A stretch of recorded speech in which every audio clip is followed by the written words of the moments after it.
There you go. Right. Hi everyone, hope you're all alright. Busy dads again. We're obviously not busy right now. We are busy, but we're not busy. So we're just going to have a chat again about what we've been up to. So yeah, so obviously Chris is here.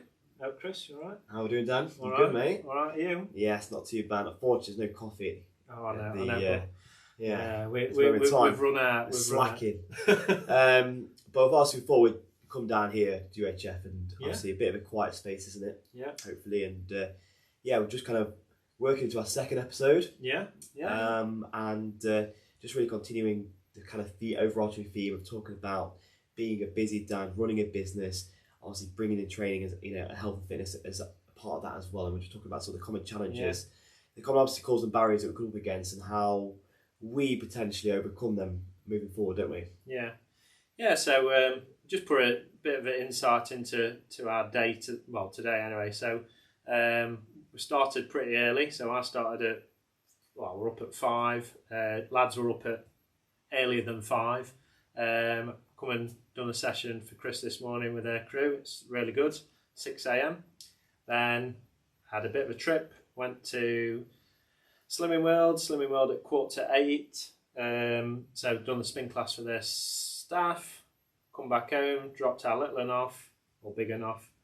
Then had a couple of sessions, and then forgot the tripod for this. So I had to go straight to Genesis, pick the tripod up, leave the car outside, probably block someone in. But I was quick, so hopefully I didn't offend anyone at that time. But yeah, that was my day. Anyway, so Chris's day. So far, so good. Yeah. My days are very similar to yours. Every day's a little bit varied. We do have obviously our sessions that we almost create the structure of a day. We kind of more or less kind of base a lot of our other kind of areas of our life around that.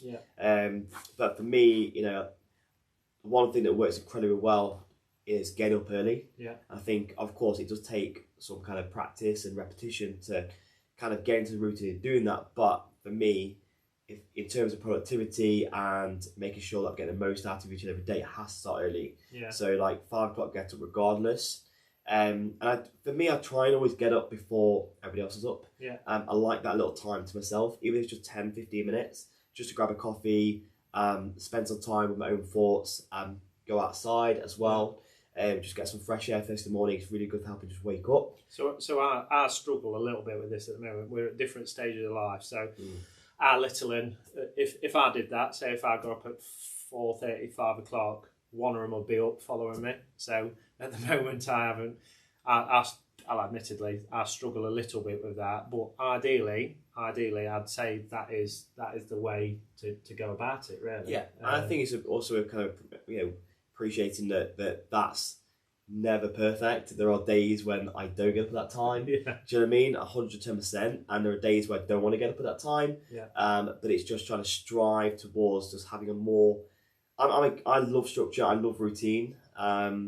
So that's something I really crave, to be quite honest. And as long as I'm striving towards that, like don't try and expect myself to be perfect, but I'm just trying to be more consistent with that kind of morning routine. And it's not like all fancy morning routine where I'm doing ice tub baths and meditation and breath work and reading, all that sort of stuff. Because the reality of the situation is that I just haven't got time for that. Do you know what I mean? Especially when kids get up and stuff like that, you've got to take them to school, you've got to get their lunches ready.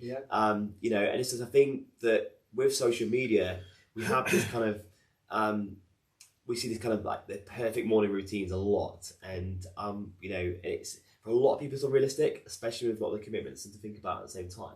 But I think it's all about trying to find something that works for you.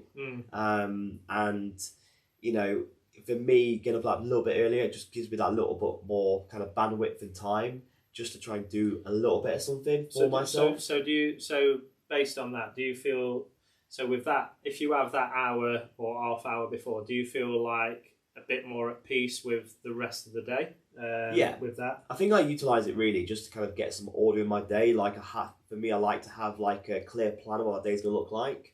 That said, no day always goes to plan, and I think like you kind of said earlier on that your biggest kind of superpower for you is the ability to adapt and respond to a changeable day, or whereas for me, that's definitely something that I'm trying to sort of get better at. And be more, realize that actually, although I love that rigidity and that stability of having, a set day and knowing what it's going to look like, when I'm going to train, when I'm going to work, when I'm going to do X, Y, or Z. Actually, sometimes I have to be quite dynamic and adaptable to that sometimes as well, based on how that day unfolds. You don't know whether, like, you're going to get a phone call from school and your teacher says, "Oh, you know what? Your child's ill. You got to grab it." Or I'm going to be at work and say someone's rang in sick. I've got a cover tonight. Do you know what I mean? So I've got to be kind of more adaptable in respect to that as well. So that's been the biggest sort of lesson for me, I guess, in the last sort of couple of years. Yeah, I think vice versa as well. Obviously, ask my wife on this structure. She'd love me to have a little bit more structure with what I do, but at the same time, she knows that the way that kind of I come up with things, or like to do with a business, it is off cuff sometimes. And with me and Chris have discussed this sometimes. Like, I'll have something to do with the social media where last night I just thought I'll put a meme on. I don't know why I put a meme on, but I thought it might be funny. And to be fair, I got interaction with someone that I've not really interacted with before about something totally different. So it did kind of work in a sense of it was off cuff, but I've had interaction with someone that I hadn't really talked to before, and it was quite nice, really. Do you know what I mean? So, I think that's really about you finding your creative space, isn't it? That we rarely find that creative space from a headspace perspective, just doing the do's and kind of go through a normal day, like in front of a laptop or whatever. You need to kind of sometimes you find yourself just creating stuff in the most random environments, random spaces. But then that's the good thing, I think that's really powerful, isn't it? So I think that's where, again, it's good to have a bit of both. This is why we're learning off each other with different things. We're both busy dads. We've both got different styles of what we do, but we're finding things that are kind of crossing over and working well for each other on this. And we're always learning. And I think one thing that you talked about regarding getting up early, someone said this to me once, was about treating it a bit like not the army as such, but he was saying they used to get up at, say, 3-4 in the morning. I mean, this is extreme. I'm not saying do this, but 3-4 in the morning, and they did everything they wanted to do up until 7 o'clock, and then 7 o'clock was the drill sergeant. So the drill sergeant, however you see it, is your life.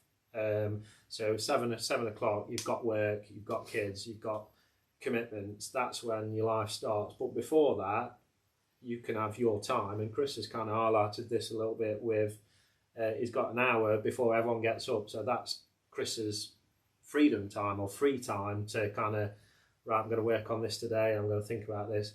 For me, I'll admit this, mine is the 20, I'll drag it out a bit. Shouldn't I admit this? 20-minute shower. So when I'm in the shower, I'm like, right, this is my time. I'm going to think about what I'm doing today, where kids are, what I'm going to do in certain sessions, what classes I've got on. And I admit, I'll kind of, that's where I'll focus my time to kind of for the day. So I suppose mine's an hour, like not an hour, an hour. But a water bill would be a lot, wouldn't it? Do you know what I mean, for an hour shower? But that's my time.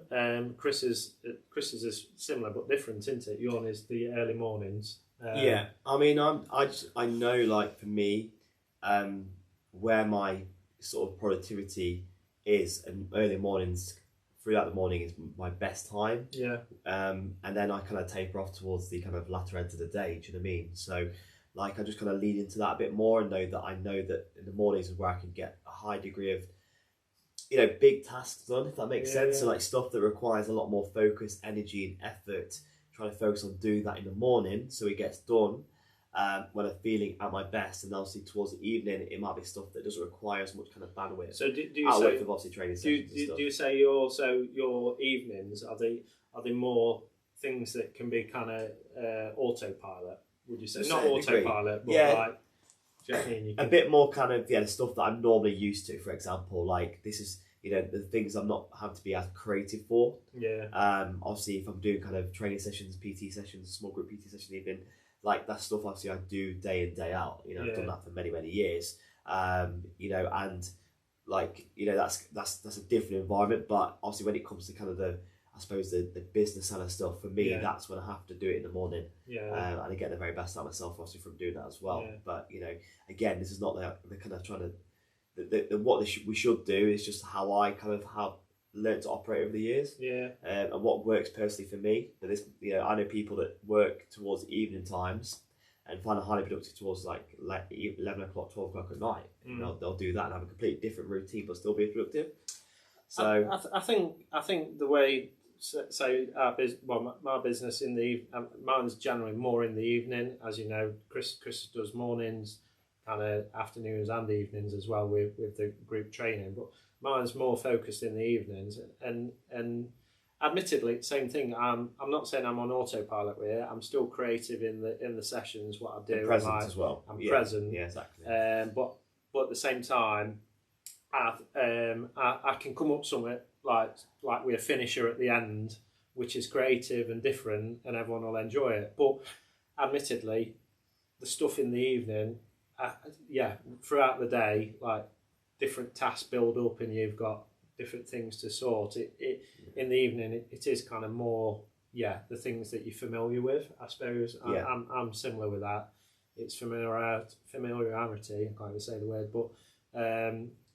And then it just gives you, you're not anxious about it, I suppose. I think like if you let's go on to that. Let's say putting tasks in the evening that are kind of, you don't want to be anxious about things when you are less productive, I suppose. Or like you say, your times in the morning, you're probably having the bigger tasks where you need more energy and focus. So if you had them in the evening, you'd probably have more, not anxiety about it. You tell me the word for that.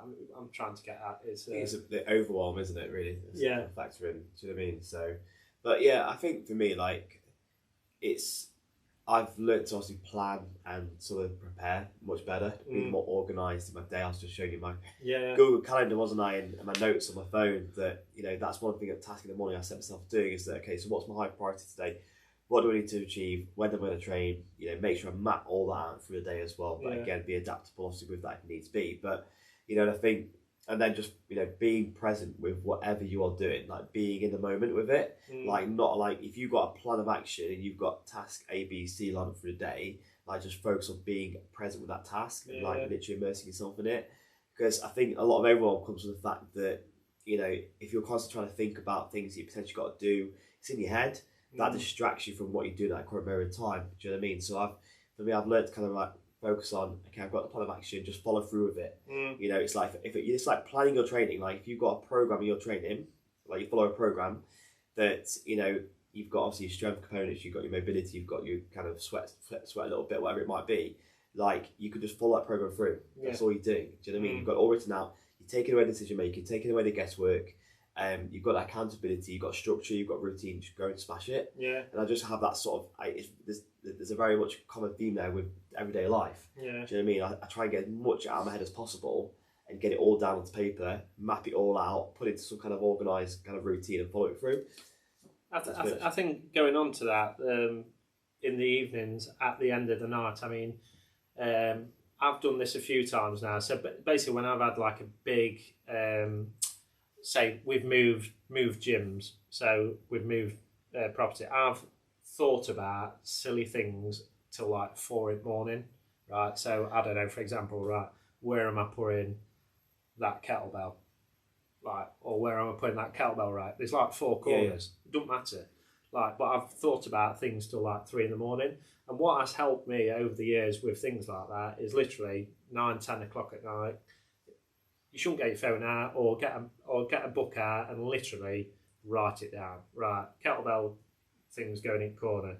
That's going there. That's going there. That's going there. Whatever it is, 10 things that are in your mind just going round. Get out your head. Get it out your head. Write it down. You always say think with ink, right? Think with ink. Think with ink. Just write it all down. Like I really lost the power of like actually just writing like stuff down on, you know.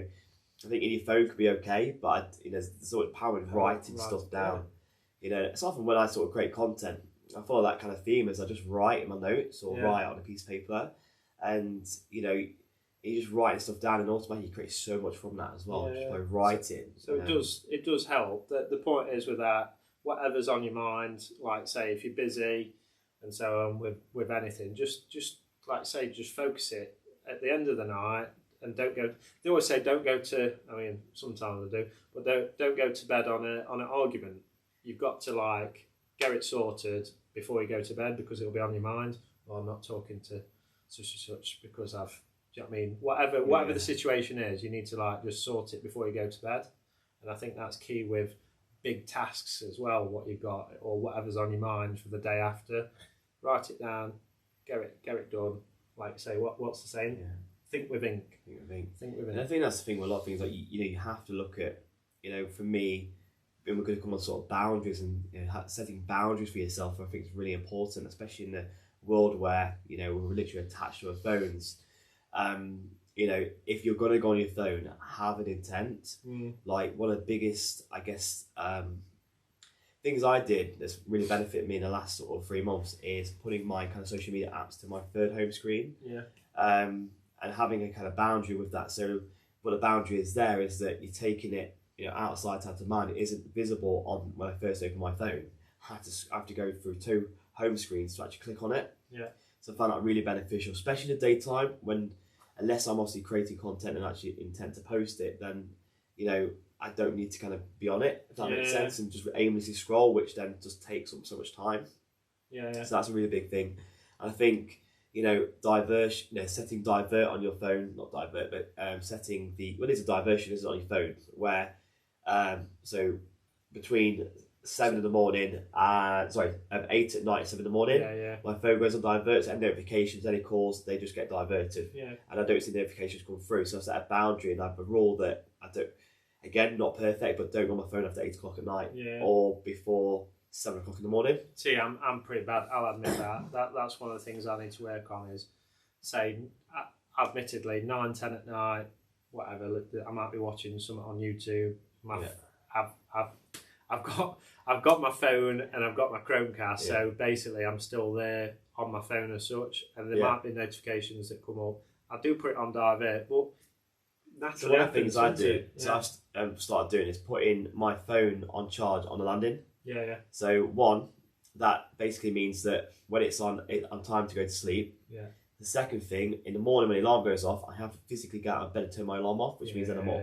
So that's one of the biggest not hacks, but you know what I mean? It's one of the things I've done to really help. And because I know obviously we get up early, like I value my sleep really highly, and I value the quality sleep really highly. So make sure I go to bed at a decent time and get the quality sleep I need, so that I can also perform, operate, and have the energy that I need, recovery that I need to perform the very next day.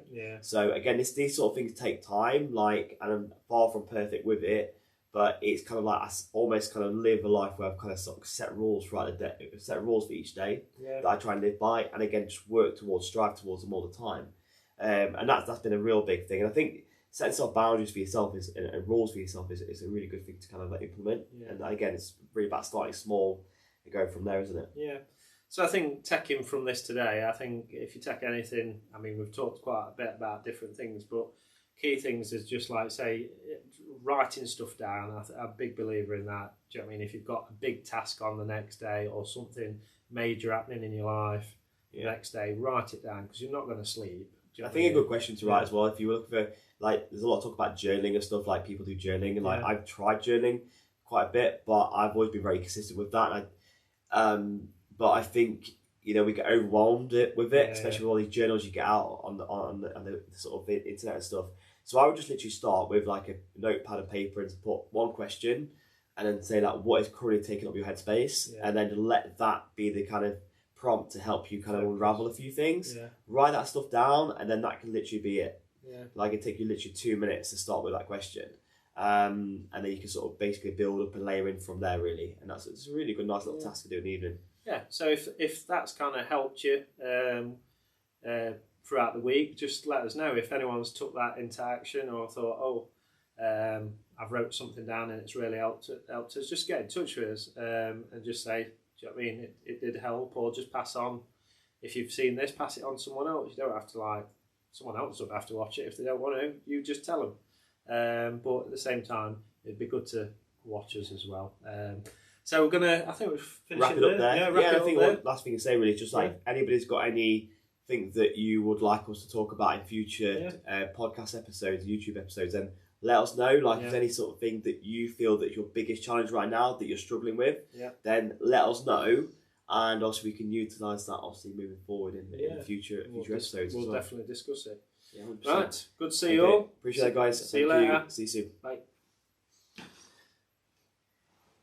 That was a bit better.